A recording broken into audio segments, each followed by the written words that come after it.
Obstetric fistula affects between 400,000 and 800,000 women in Nigeria, and 13,000 new cases are reported each year.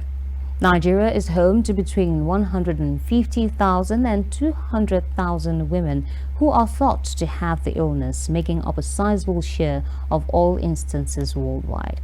However, the International Day to End Obstetric Fistula, observed each year, aims to raise awareness about obstetric fistula, a catastrophic childbirth injury that affects countless women around the world, particularly in low-resource settings.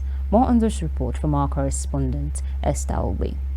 The International Day to End Obstetric Fistula is observed annually on May 23rd. They aim to raise awareness about obstetric fistula, a devastating injury that can occur during childbirth, particularly in cases where medical care is not accessible.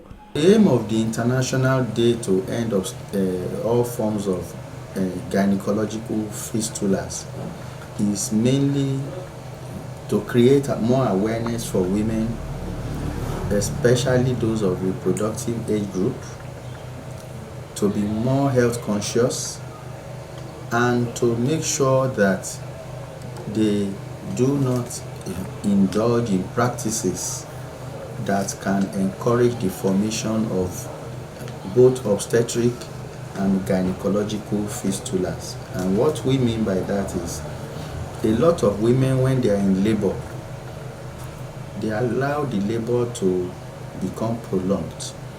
And with prolonged labor, the risk of an obstetric fistula becomes very high. Same thing, some of them, when they are developing symptoms that are suggestive of some malignancies, instead of them going to the hospital for prompt diagnosis and early treatment, they wait until the conditions become late, and some of the complications of majority of obstetric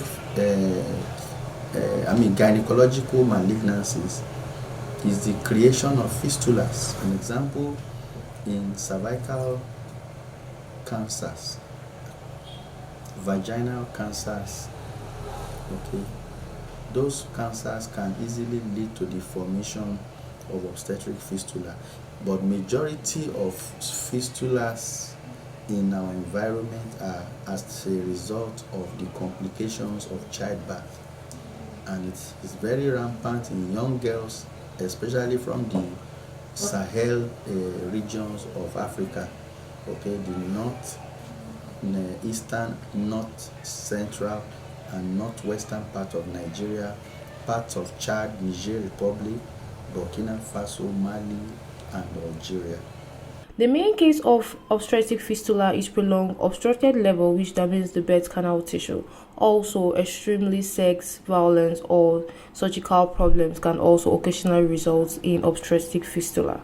Because of their level of malnutrition, we normally need to first of all build up their nutritional status, and that occasionally takes roughly 3 months for them to be well prepared for the surgery, because a lot of them will be malnourished, they will be anemic, and they will be very frail.